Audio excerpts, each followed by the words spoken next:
Okay, it's 5:15. Rock Valley College Board of Trustees meeting here at the ERC Center. Can we have a roll call, please? Yes. Kennedy, yes. Nelson. Here. Simpson. Here. Soltow. Here. Kudia. Here. Trojan. Here. We have enough for a quorum. Okay, we need a motion to bring in a board member attending by other than physical presence. So moved. Yes, sir, John? I'll second it. Nelson and Trojan. Kennedy, yes. Nelson. Yes. Simpson. Yes. Soltow. Yes. Kudia. Yes. Trojan. Yes. Trustee Gorski is now on the phone. Are there any communication or petitions? Any public comment? Okay, No public comments. next item is recognition of visitors. Yes, we're going to hand it over to Dr. Amanda Smith as she acknowledges our tenured faculty, and Dr. Hanson Stewart. Thank you very much. So the Illinois Public Community College Act defines eligibility for tenure as any faculty member who has been employed in any district for a period of 3 consecutive school years shall enter upon tenure unless dismissed. However, I would suggest that the term tenure at Rock Valley College has a much deeper meaning. Each of the scholars that we are recommending to the board this evening has demonstrated their unique dedication to the pursuit of quality, accessible education, providing their students with the tools necessary for success. Each has also contributed beyond the classroom to the college's mission and to their communities and are exemplary role models of both. The tenure process is a 3-year process. Each member has their own peer review committee comprised of 3 faculty members. They may also have a faculty mentor. They are a part of the Academy for Tenure Track Faculty, a 3-year academy which supports the onboarding of all of our new faculty. And all faculty who are in the process demonstrate a commitment to their discipline or program, the college, and the community. Now, before we introduce our faculty, I'd like to provide some direction. In a moment, Dr. Stewart and I will call your names of the newly tenured faculty. Several faculty are not able to be here because, go figure, they're teaching. But if you are, please stand when we call your name. And then after all names are called, we will invite all of the newly tenured faculty to join the trustees on the stage to have a picture taken. Thank you. I hand it over to Dr. Stewart. So it is my privilege this afternoon to introduce to you the 14 faculty members entering upon tenure effective with the 2025-2026 academic year.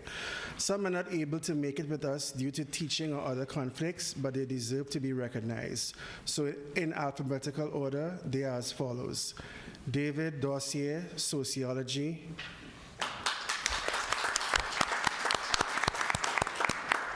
Christine Garby, Nursing; Joshua Glovinsky, Computer Information Systems; Drew Hollam, Aviation Technology; Carrie Hearns, Nursing; Amanda Hoffland, Nursing; Christopher Joyner, Music; Lindsay Caston, Director of Respiratory and Clinical Education; Jennifer Kunkel, Computer Information Systems; Ethan Olson, Aviation Technology; Yusra Salem, Chemistry; Tombi Smith, Nursing; Norbert Zima, Mechatronics; and Gwyn Zimmerman, Nursing. Thank you. All right. Trustees, we'll have you go out in front here too, and we'll take a group photo, please. Yes. Right, yep.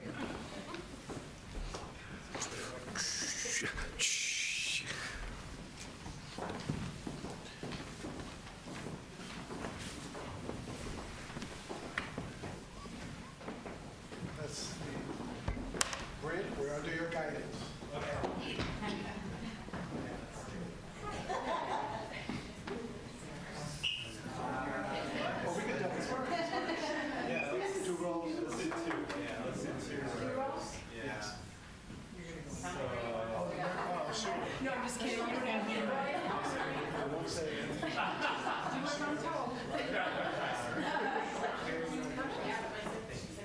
If I knew there'd be a photo op, you know I'd be there.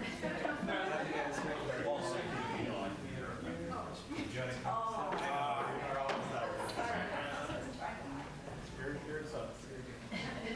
right, that looks pretty good.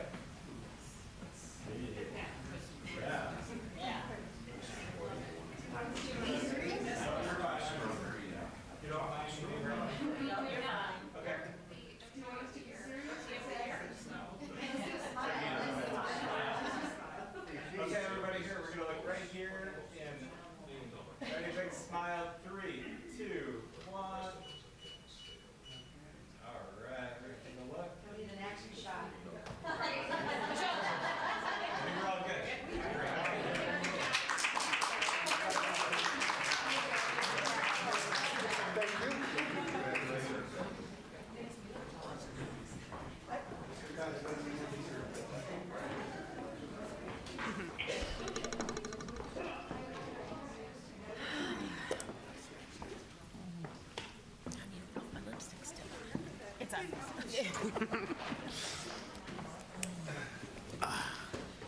I am officially really short. See, that's why I needed that chair. Okay. All right, well, congratulations to all the tenured people, Yes, of course. Great. and they're leaving already. They're going to go out and celebrate. I can understand that. Blame 'em. Okay, we'll move on. Any general presentations? No general presentations? Okay, I'll make a motion, all right, I need a motion to approve the following minutes: January 14th Committee of the Whole meeting, January 25th Special Meeting Retreat, and January 28th Regular Board Meeting. So moved. So moved. Second. Second. Third. Is there an echo in here? Padilla and Soltow. Gorski. Yeah. Kennedy, yes. Nelson. Yes. Simpson. Yes. Soltow. Yes. Kudia. Yes. Trojan. Yes. Motion's carried. Next item is to approve the claim sheet, check register January 2025 BR 8232. So moved. Second. Gorski, Soltow.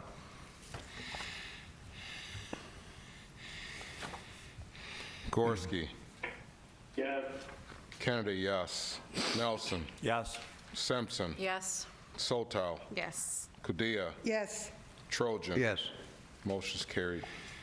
Next item is approve the purchase reports. A, fiscal year 2025 purchases number BR 8233-A. So moved. Second. Who do we got for a second? Crystal. Oh, Crystal. Thank you. It's close. Gorski. This is separate item. Yes. Purchase B, right? Sure, next one.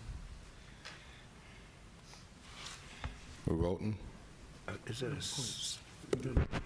a separate item? A? No, that's under 2. Okay, go ahead. Sorry. No problem. Kennedy, yes. Nelson. Yes. Simpson. Yes. Soltow. Yes. Kudia. Yes. Trojan. Yes. Motion's carried. Next item is approve the resolution to sell .006 acres of 705 Green Street, Rockford, Illinois, 61102 to the Illinois Department of Transportation, number BR 8234. So moved. Second. Gorski, Kudia.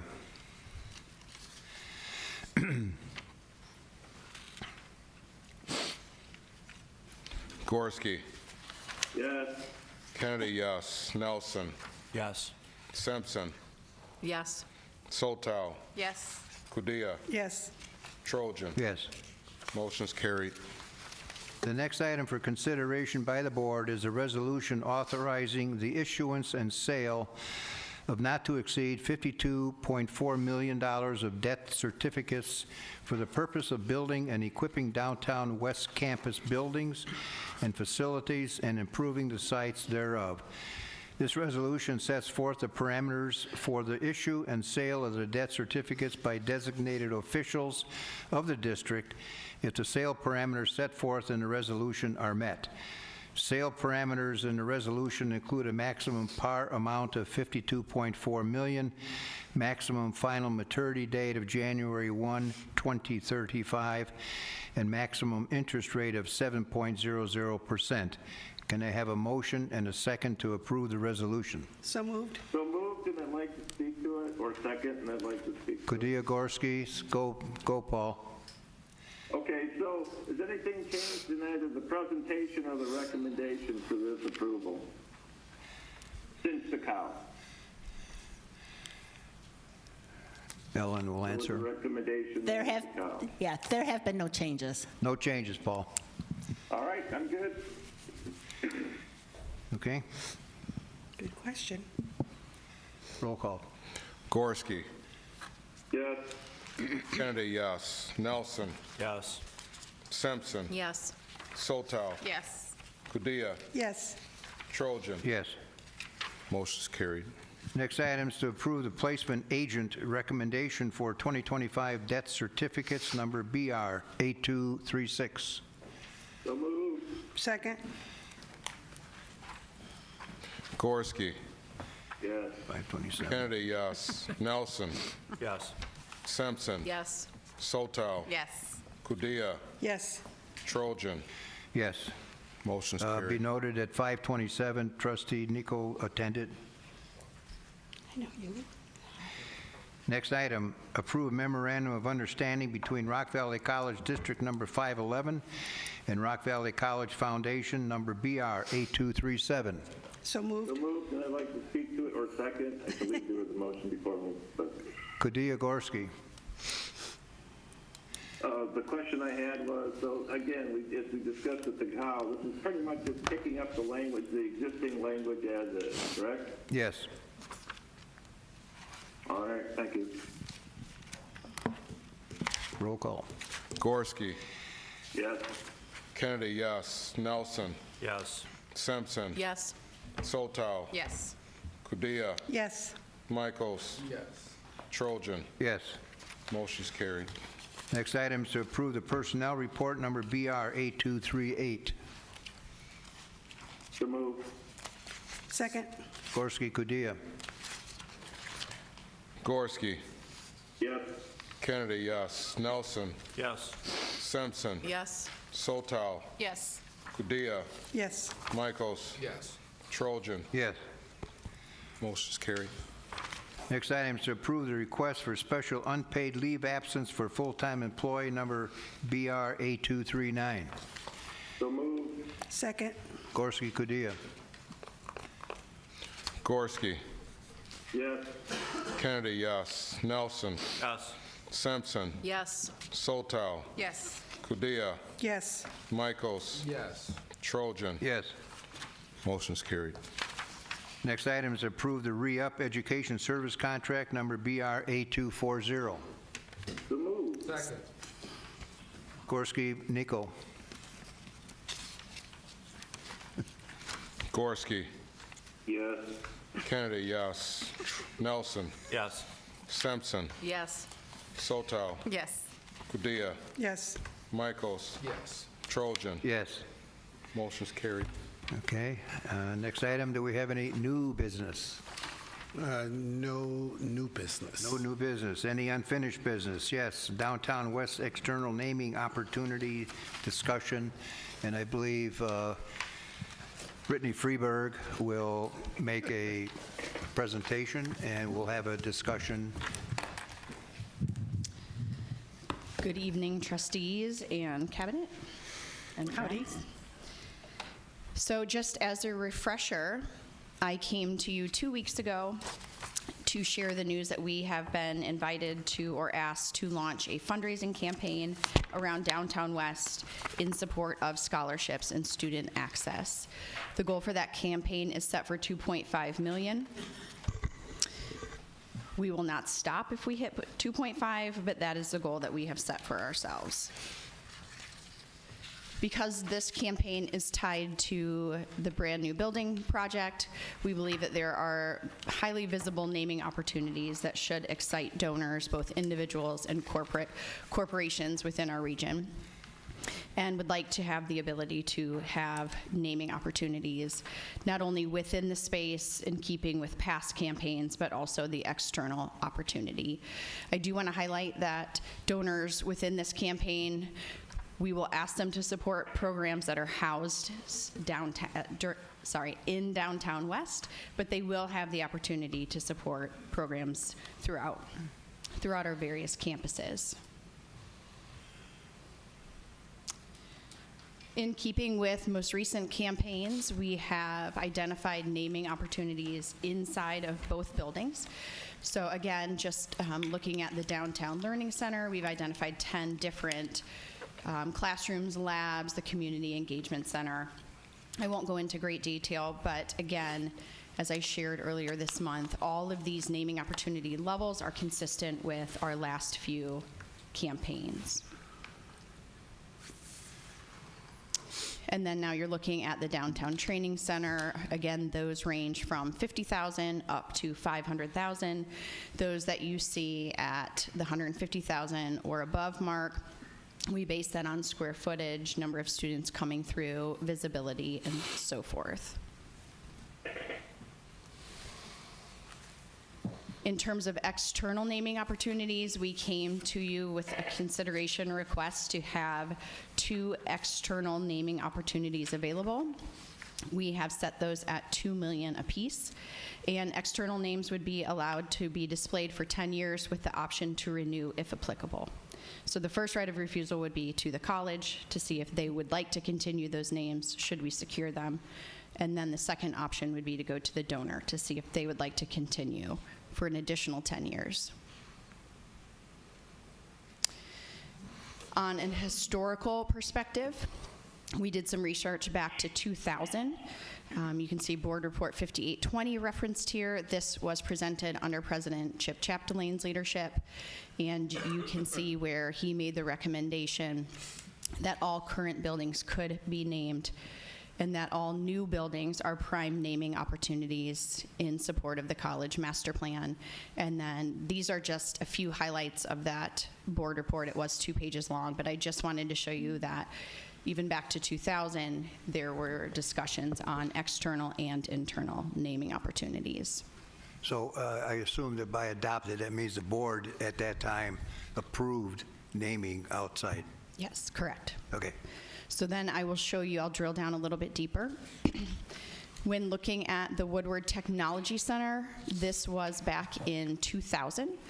There were external naming opportunities available, and you can see Woodward Inc. Secured that naming opportunity. That was $1 million. The Jacob Center for Science and Math, or JCSM, no dollars were exchanged. That recommendation was brought forward by Dr. Jack Becker to the Board of Trustees, which was adopted, and the building was named in his honor. When the Health Sciences Center was built, I was not the executive director of the foundation at that time. I was on the staff, and it's my understanding at that time there were a few trustees that were not in support of any naming opportunities, both internal and external. So we were not allowed to do a fundraising campaign in support of that building at that time. But there was no board decision at that time to overturn Chapdelain's motion? You said there was discussion, but there was no vote, was there? No, so this would have, the Health Sciences Center, Right. that would have been under, that was Doug, I believe, Mike Mastriani or Doug? Mike. Mike would have been the president. Correct. There were discussions. I was in one of them. It was not at a full board meeting. It was, So I can chime in. My understanding is that it never was brought to the board. That's what I want to know. Yes, it was not brought to the board. So Chapter Lane's decision then still stands. Well, I won't say that either, and here's the reason why.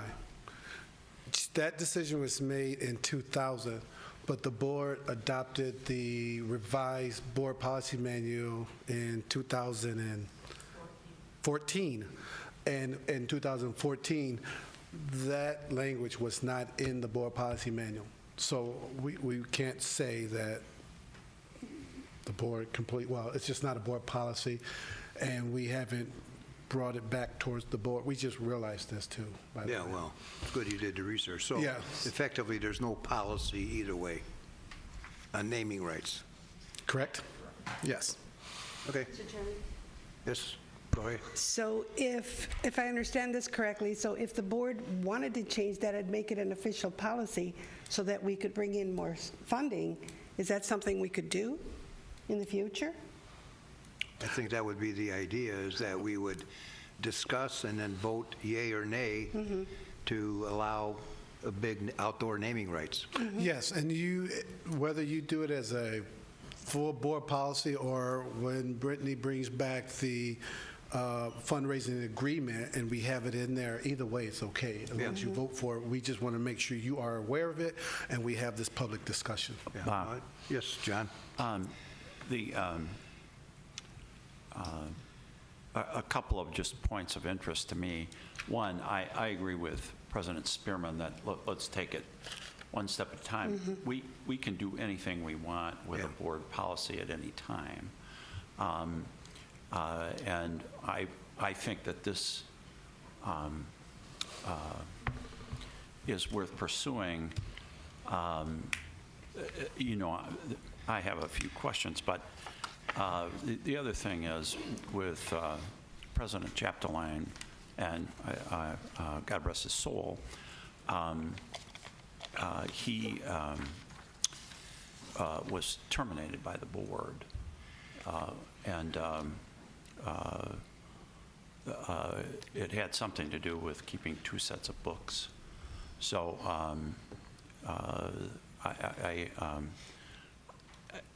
and he's been, you know, we've had several presidents since him, and I don't think his influence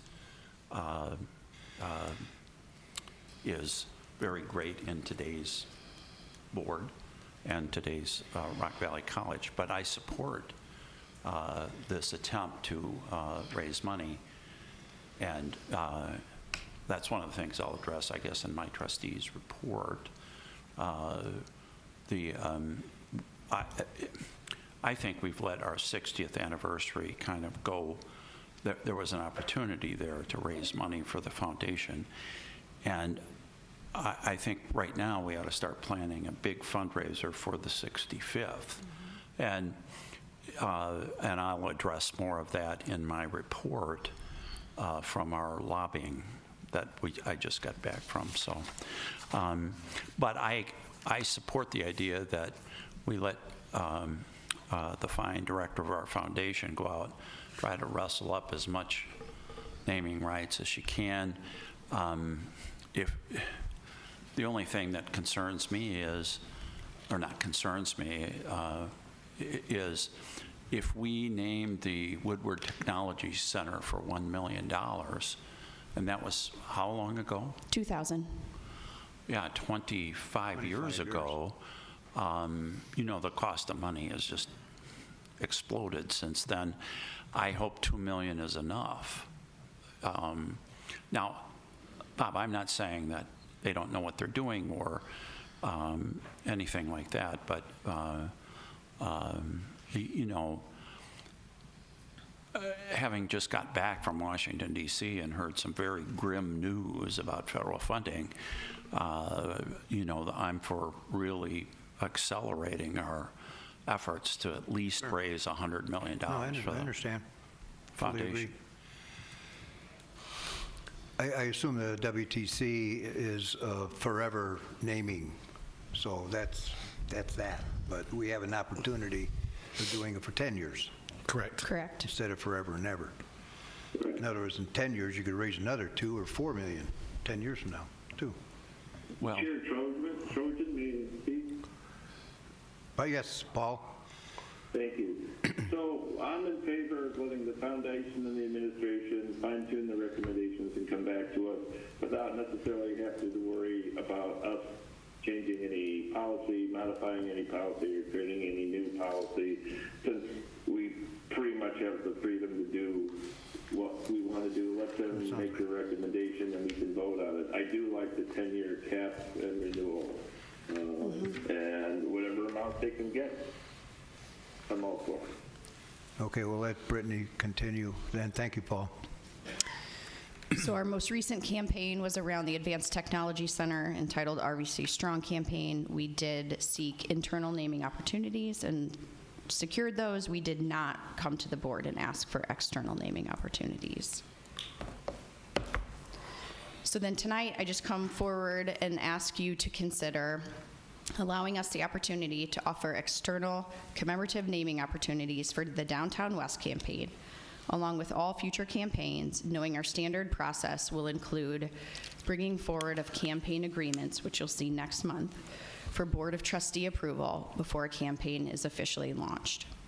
Downtown West recommended external naming gift level is $2 million, with external names being displayed for 10 years, with the option to renew if applicable. So that's our official recommendation for your consideration.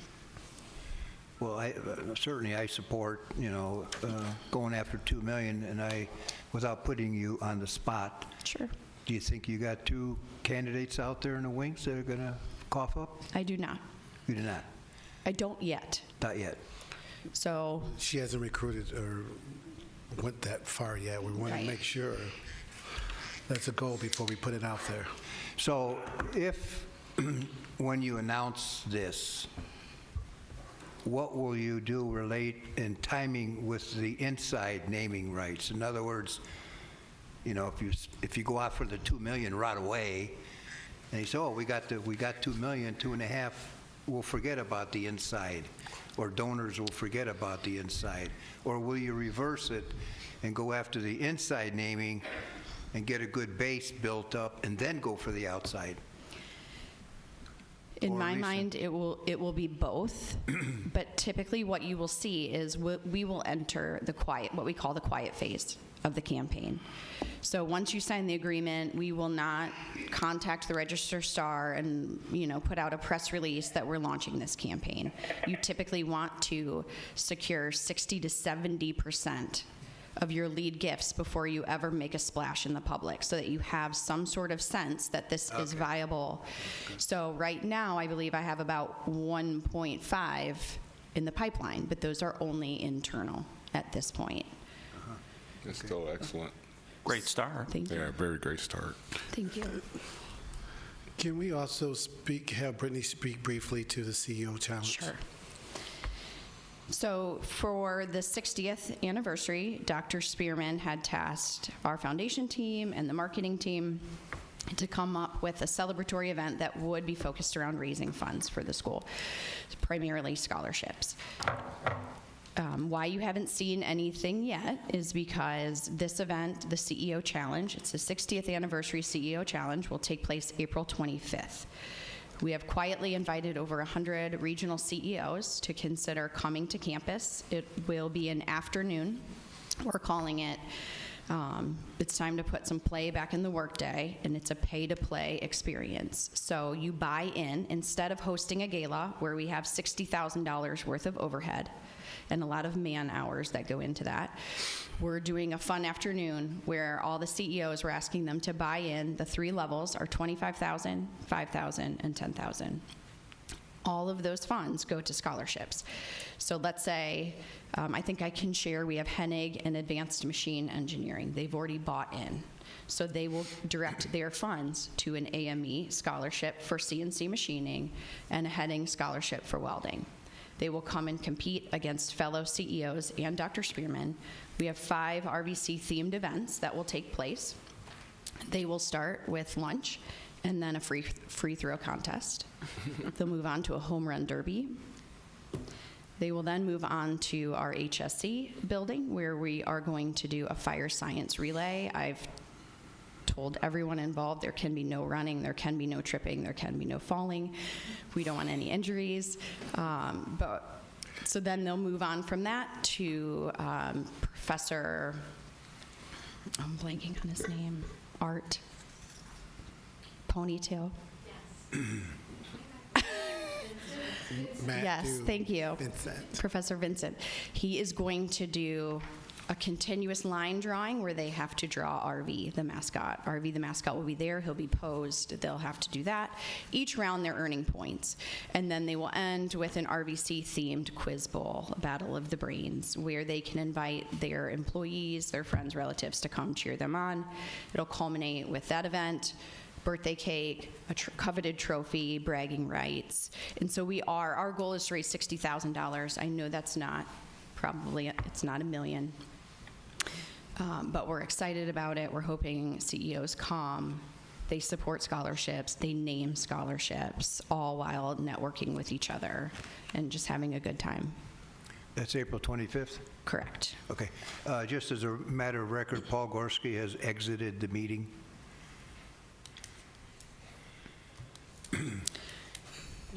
So I welcome any of you, too, that are affiliated with businesses, organizations in town. We'd love for you to share an invitation with anyone we may have missed. The more, the merrier for that event. Gloria? Yes. Brittany, with what you just said, is there a way that we could get a short email with that information? Yes. So that we'll have it? I mean, I can't remember everything you said, but Yes. some, I okay? can. Yes, I will send it to you Good. tomorrow. Great, thank you. You said we, right? We'll all get that? Yeah. Okay. Well, maybe everybody but you. No. I'm kidding. Any other I comments didn't say or that. questions? Comments or questions? That was very good. Thank you, Brittany. Thank you, Brittany. If not, thank you very much, Brittany. We look forward to supporting your program, certainly. Yes. Thank you. Our program. Thank you. Thank Good you. job. Thank you.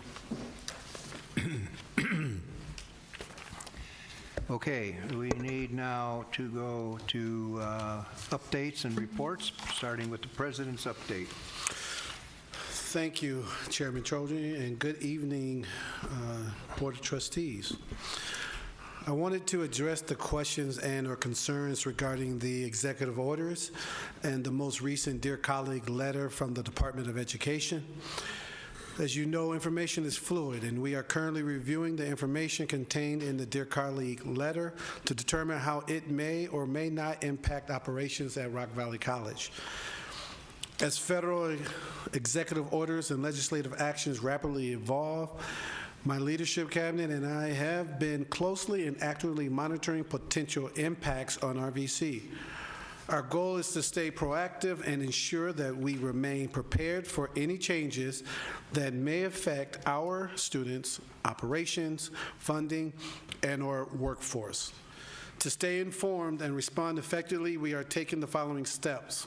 We're monitoring the legislative priorities of the Illinois Council of Community College Presidents, the Illinois Community College Trustees Association, and the Association of Community College Trustees.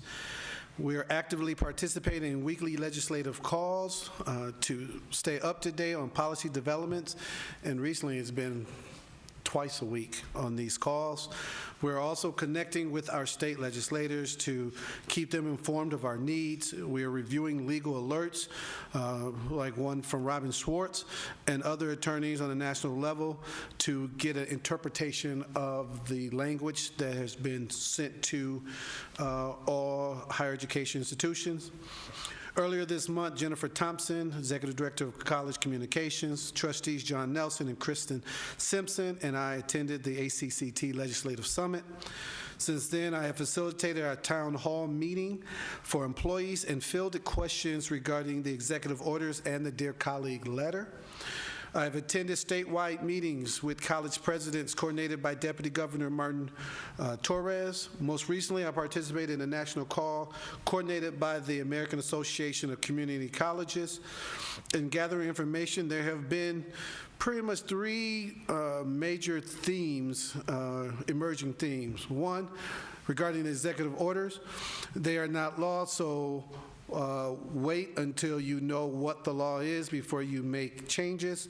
Two, dear colleague letter, it is not law, and the strong recommendations are intended to have colleges and universities to comply with more than the law requires.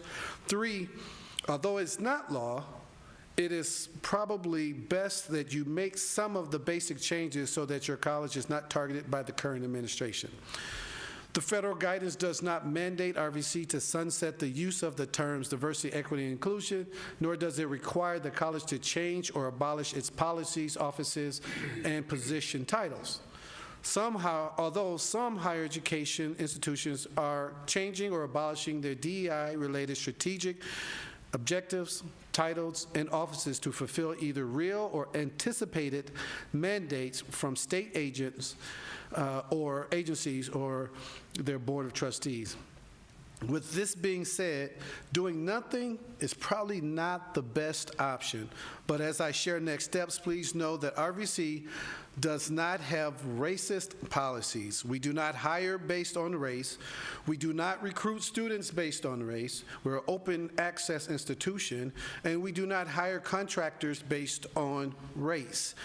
We always go with the lowest responsible bidder. So what changes are we planning to make immediately? We will transition from the use of terms diversity, equity, and inclusion in our organizational structure and our strategic plan. The Office of Equity and Inclusion will be referenced as the Office of Campus Culture and Belonging. We will also rename the following. Rename Pillar 4, which is a part of the strategic plan, Cultural Excellence. Change the title for the Vice President position to Cultural Excellence and Chief Culture Officer, because his role has really impacted the culture of the campus through the surveys and other things that we have done. And so it's more than what has been perceived with diversity, equity, and inclusion. We're going to rename the specialist titles to culture and belonging specialists. We plan to rename the student worker positions to student belonging ambassadors. And we will update our web pages and marketing materials. Some of the requests or implications or things that apply, frankly, it's unrealistic to do it all in 2 weeks. That's not a realistic ask across the board for all universities or colleges. But we do understand that something should be done to address these threats. As we monitor and respond to new guidance and federal actions, we will continue to live out and honor our mission while staying compliant with state and federal laws. As a reminder, our mission is to empower students and community through lifelong learning. One of our 7 core values is diversity, which states Rock Valley College promotes, celebrates, and embraces differences, including cultural and ethnic diversity as well. Both our mission and core values were adopted by the board July 28, 2015. More so, the board approved and implemented Board Policy 410.260, Diversity, Equity, and Inclusion, which states, Rock Valley College is committed to creating and sustaining a diverse, equitable, and inclusive campus where all learners can make progress towards their educational and career goals. Therefore, the college shall establish initiatives, measures, programs, procedures, and curriculum to advance equity and inclusion for students, staff, faculty, administration, vendors, and contractors, and other community partners. Again, nothing in the mission, core values, or in your board policy that you adopted would insinuate or imply that we as a college have done anything racist. If mandates occur from the federal administration, we are prepared to continue to assess the need to reduce positions or to restructure while ensuring compliance with collective bargaining agreements. We also plan to determine which services may be reduced or eliminated due to grant reductions or losses. We also plan to adjust programs as necessary to mitigate negative effects on students and staff. We also plan to develop a campus-wide communication plan to keep our employees and students informed regarding any actions as a result of federal actions, orders, and/or mandates. And we plan to continue to address concerns and provide clarity and transparency on any necessary adjustments. I want to thank you for listening tonight, and please understand that in talking to our legislators on both sides of the aisle, no one really knows what to expect next. There's some things that both sides have said, maybe you want to start here, but what's next or how it will roll out, nobody really knows or understands how that's going to happen. There are some legal implications here. There are things that are happening in the court. There are some things that are truly by law, and there's other things that they don't necessarily have to wait on the law to move forward. So as administration, we have to continue to monitor that, watch that, and share the things or the areas where we can make change that's reasonable and realistic at that time. So that's where we're at. I'll stop there and open up for any questions or dialogue. Thank you. Well, I would just say that certainly we're not operating in a vacuum.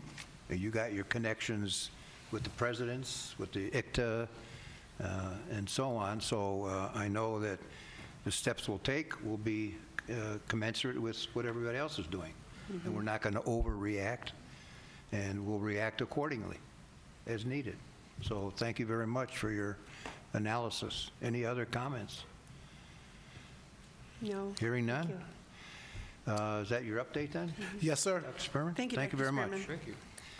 Okay, leadership team update. Greetings, trustees. National Women's History Museum website stated how Women's History Month began as a local celebration in Santa Rosa, California.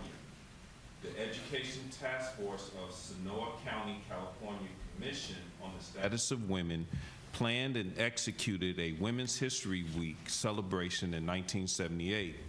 The organizers selected the week of March 8th to correspond with International Women's Day.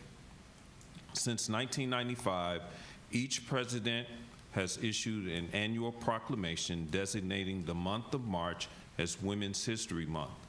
The National Women's History Alliance selects and publishes the yearly theme. The theme for Women's History Month 2025 is Moving Forward, Women Educating and Inspiring Generations. Rock Valley College will commemorate Women's History Month with engaging and thought-provoking programs and events. You can learn more about these programs and events by visiting the RVC calendar. And I want to recognize Culture and Belonging Specialist Tekema Curry. Tech is a finalist for the YWCA Northwestern Illinois 2025 Women of Achievement Racial Justice Award. The winner will be announced during the Leader Luncheon 45 Women of Achievement on Monday, March 3rd, 2025. Thank you. All right. Thank you. Thank you, Dr. Barnes. Good evening, trustees. Good evening. We are well into the spring semester, and enrollment continues to exceed budget by 17% and the stretch goal by 11%. I want to continue by giving some kudos tonight. First, I want to recognize some winners of our annual assessment awards. At the January Faculty Development Day, we recognized 4 individuals and 1 department for their achievements in student learning outcomes assessment. Assessment is the process by which we gather evidence to validate student learning and inform curricular and co-curricular student learning improvements. The Emerging Assessment Star Award was given to Dr. Maureen Lowry-Fritz, faculty member in political science, and Amanda Zika, manager of first-year experience. The Assessment Champion Award was given to Chad Roth, Fire Science Coordinator, and Tech Curry, the same tech who Dr. Barnes just recognized, so she's been very busy this month. The Excellence in Assessment Award was given to the Developmental Math Department with special recognition to faculty members Carl Trank and Dr. Jeff Tripp. In the Marketing Department, I'd also like to give some kudos for our website. In a recent article published by eLearning Industry, the RVC website was highlighted alongside the University of Montana and the University of Notre Dame as an example of an effective higher education website. Here's what the article had to say. RVC's website has a clean, simple, and well-organized homepage. Prominent button call to actions are also allow users to choose the type of student they are, high school student, new college student, etc., so they can be directed to targeted information. Additionally, students can self-select based on their intent, apply, get more information, etc. This helps them easily find the information most relevant to them and take action without any hassles. I would like to thank Jen Thompson and her team for their work on the website redesign and continued management of the website. Gabby Margagula, Director of Marketing, was instrumental in the redesign project and continues to do good work to maintain and develop our website.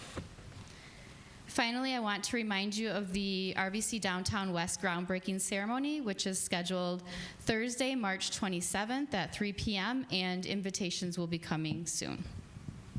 All right. Thank you. Good afternoon, trustees. I'd like to share just a couple things with you this evening. Each year we have the pleasure of hosting students from up to 27 Northern Illinois high schools on our campus to participate in the Illinois Council of Teachers of Mathematics High School Math Contest. This year, over 400 students from 25 high schools participated, and I can affirm tonight that there's a lot of excitement about STEM in the high schools of Northern Illinois. Also, I would like to recognize Dr. Matthew Oakes. He recently participated in a year-long research fellowship with Campus Compact, a nonprofit organization that's dedicated to higher education civic and community engagement. As part of this fellowship, he completed and published 3 audio essays regarding community and civic engagement in our region. So thank you goes out to Dr. Oakes for his inspiring work. Thank you very much. Thank you. Thank you. That's it. Nothing, Ellen? Thank you. Wow. Thank you. Okay, that takes care of the leadership team. How about the ICTA report? And first of all, thank you, Kristen, for your well-written report. It's always nice to get a written report, and I know John will be extensive in his verbal report. I'll keep it to the highlights, and there were some highlights, Bob. First of all, I have to thank Kristen also because it took me 2 days to get to Washington, D.C., but I did make it in time for my class that I had with Kristen. You missed the class on Saturday. Sunday. No. The class was on Sunday. I was supposed to leave and get there Saturday night. Okay. I was going to stay with a friend of mine in Washington, D.C., and who actually lives in Chevy Chase, high school buddy of mine, and was looking forward to it. Never got there. I stayed overnight in Chicago, courtesy of American Airlines. My flight was canceled a number of times. I got on a plane. It couldn't fly. They had to bring in a reserve. The pilots and crew had run out their time. They called in a new pilot and crew. We got on a plane. We stayed on it for at least 2.5 hours. Finally, the pilot came on and said, "This thing's going to be canceled, folks." And so to make the class on time, I had to leave at 6 a.m. on that flight. I got 4 hours of sleep. And I was sitting next to Kristen, and I told her, if I start snoring, hit me. and a good 3.5 hours into the class, which was 5, included lunch, but still, I feel this boom in my side. And I hear Kristen saying, You weren't snoring, but I was worried because you were at 45 degrees plus in your chair. So, but the seminar was very well, or our class was very good. And there, one of the prime speakers was a guy, a younger man who had worked on the Hill. And he told us that these were our selling points, which meant continued support of Pell Grants. And by the way, there was, I think yesterday, the administration let out they wanted to cut Pell Grant funding. Then secondarily, their ACCTA wanted to hit and make sure that we got, continued to get grants. And Dr. Spearman and the staff, particularly Jen, had assembled a packet for each legislator we visited that showed that we have $8,800,000 worth of support for grants. And on top of that, we have numerous students that get Pell Grants, which that's how they pay their tuition, which is additional revenue to us. So this is serious business. Apparently the new Secretary of Education, a very, very well qualified woman who married the head of the WWF, and then he passed and she became the executive director of the new wrestling corporation, has been nominated and confirmed, I believe, as the new Secretary of Education. She did finally admit that only Congress can get rid of a cabinet department. But in our meeting, particularly, we met with 3 congressmen. Bill Foster has a small part of our district because he has part of Belvedere, and he must have some rural of Boone County to get there. He's the only PhD in the House or in the Congress. He's a physicist and has an invention that helped the particle accelerator in by Chicago there. Very a wonderful man to talk to and very impressive. And he talked in terms of the reason Congress can't get along is both parties attach poison pills to bills that are in agreement so that one party or another can't vote for them. And then that, I mean, if it sails through, one party or the other would take credit, I think is the theory. But the problem is both parties have their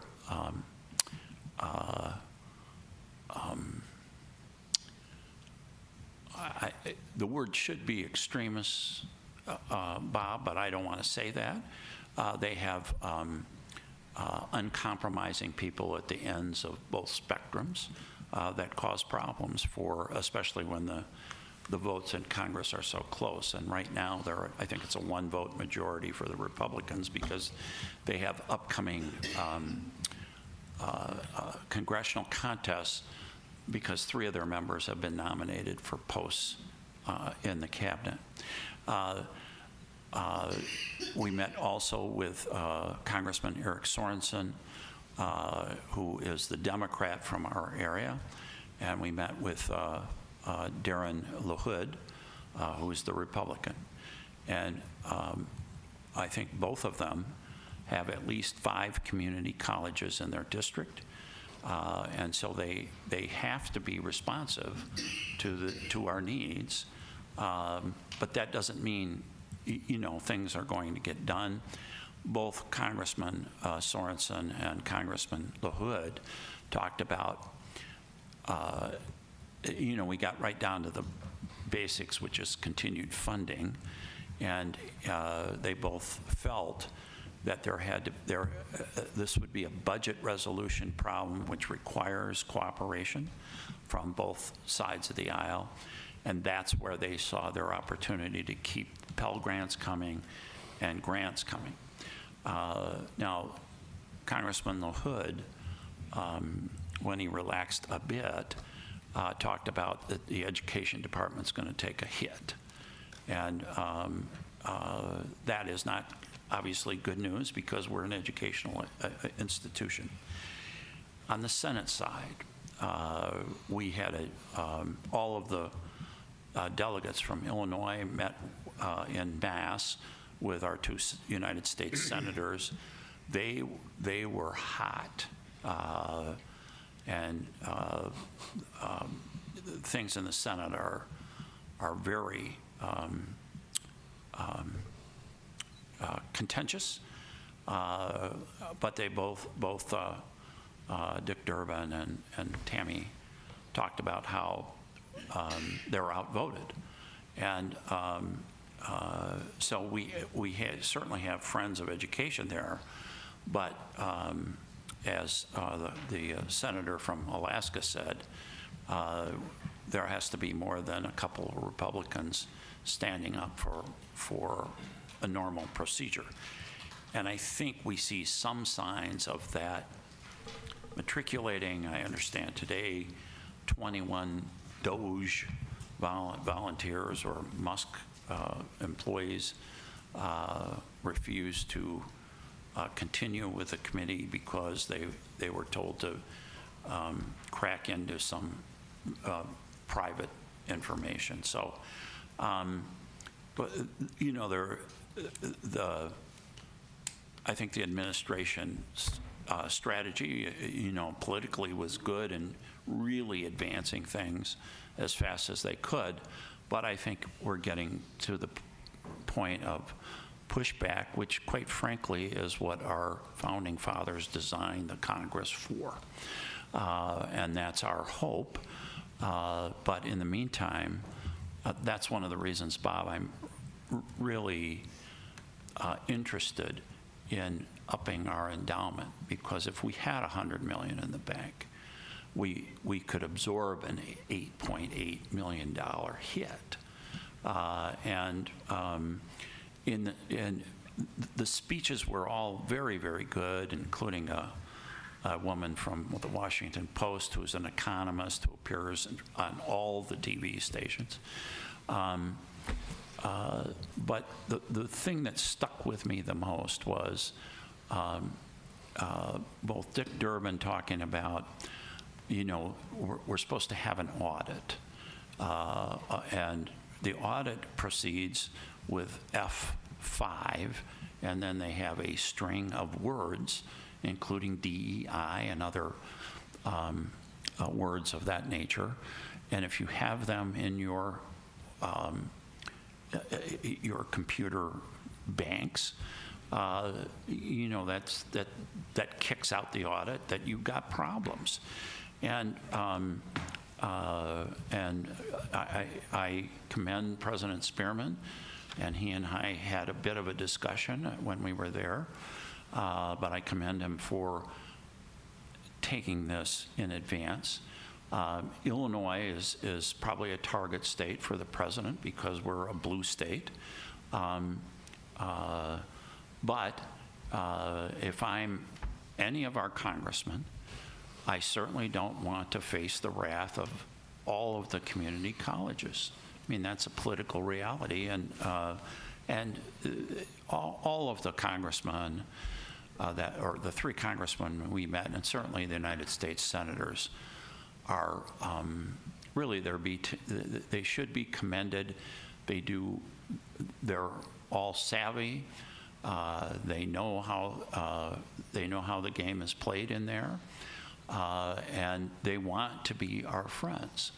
But we've got to, you know, support them in this stuff, and part of our support is crafting our ability to respond to the administration and get the message through to everybody that we're here and we are the community college is where, for example, Frank Perricone, a good friend of mine, I've represented him, and he is by far the most accomplished personal injury lawyer in town.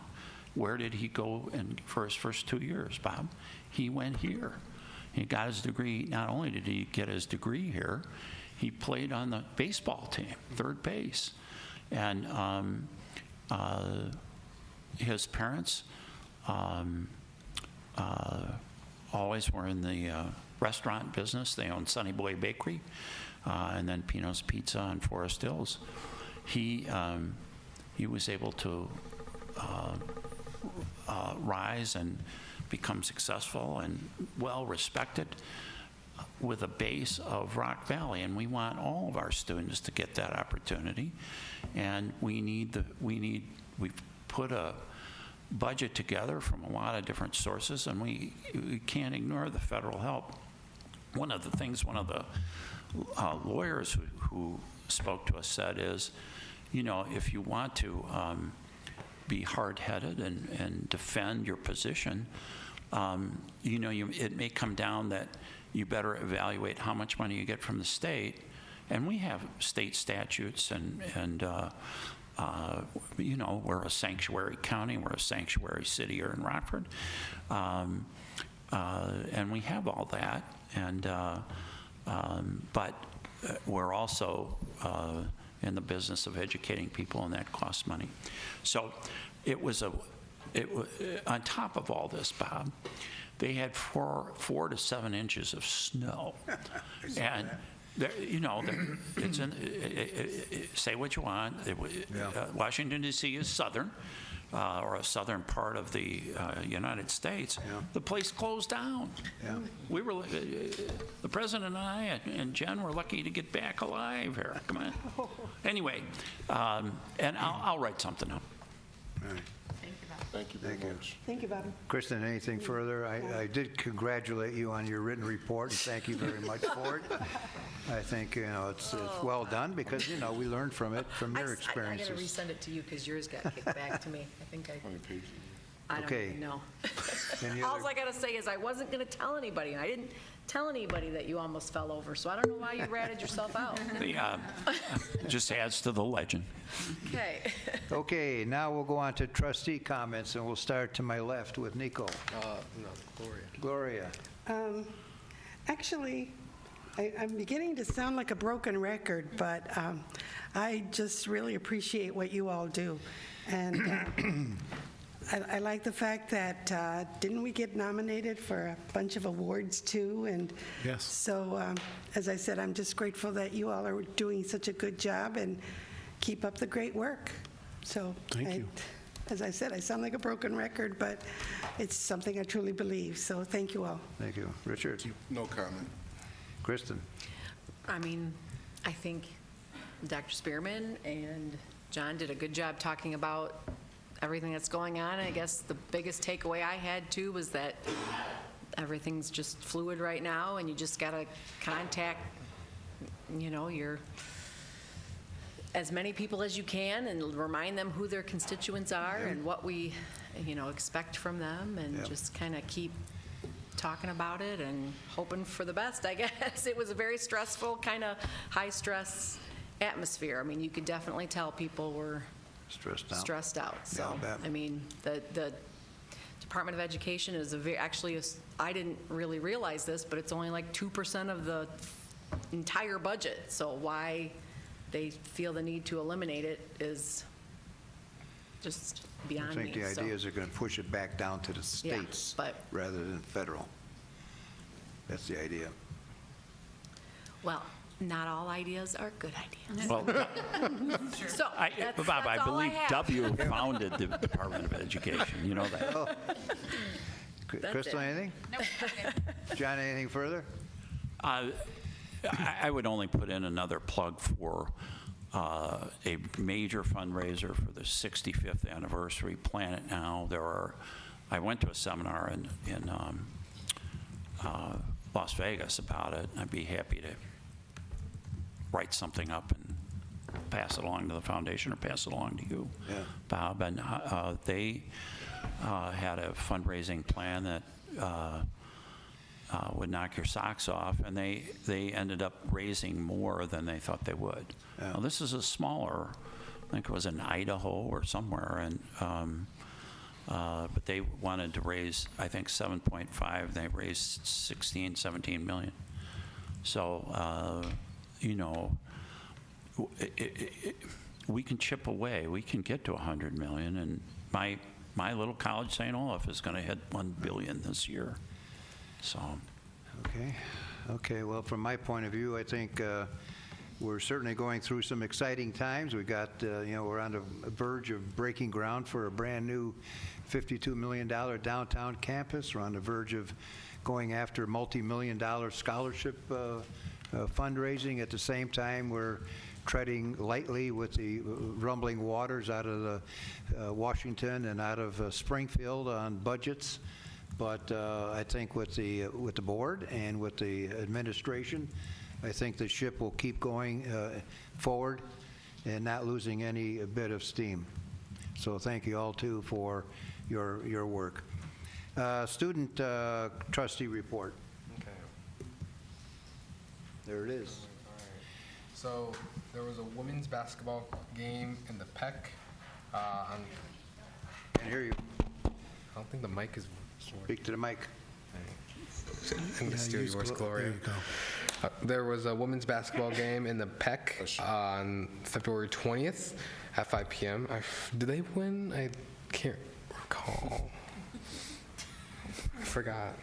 There is a mental health check-in in the Student Center, 225 at 11:30, as well as the Black History closing ceremony in the Student Center, 227 at 1 p.m. The new student coordinator started. Oh no. Oh no. I'm so sorry. That was supposed to be deleted. Women's History Kickoff is in the ERC lobby March 4th at 12 p.m. And join us for a CLR movie matinee in the ERC PAR 212-25 at 12 p.m. Thank you. Okay. Thank you. The foundation report, I think we've talked about that project, and I presume they'll be having a board meeting here in the coming month or two. Is it March or April? Your board meeting? April. Brittany says no. She says March. Pardon me? Oh, it's in March. She's the expert. FOIA report, anything on there of any significance? Hearing nothing, we'll have a motion to adjourn to closed session.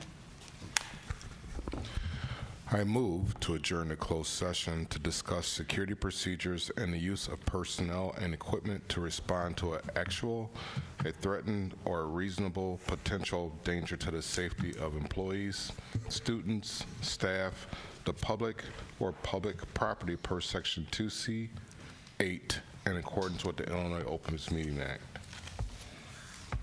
Second.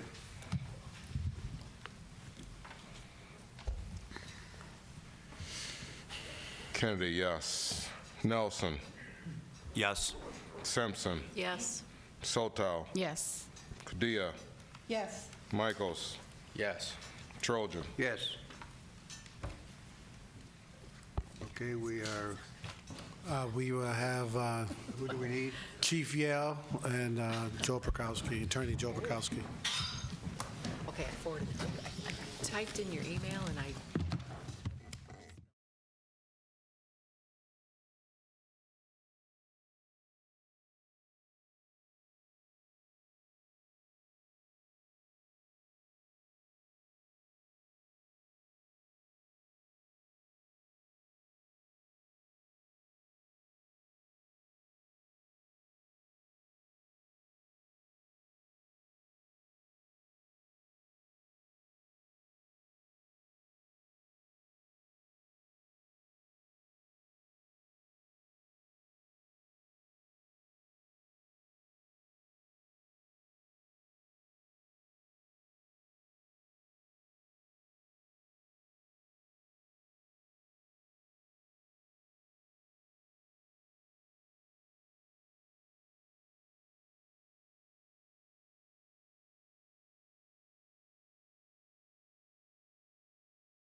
Okay, we are now back in open session. There was no actions taken in the closed session.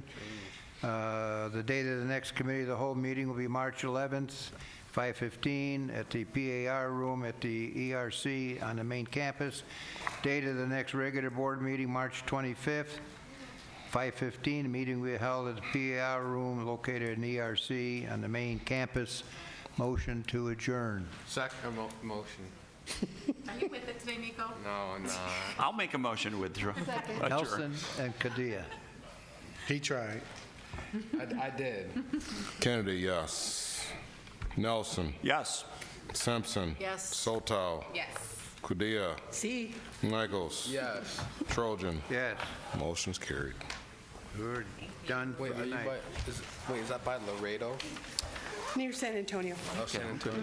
You too? I was like, Take it easy. I only know a few. I know like El Paso. There's like You're going next. Laredo, Brownsville. Or, Yeah.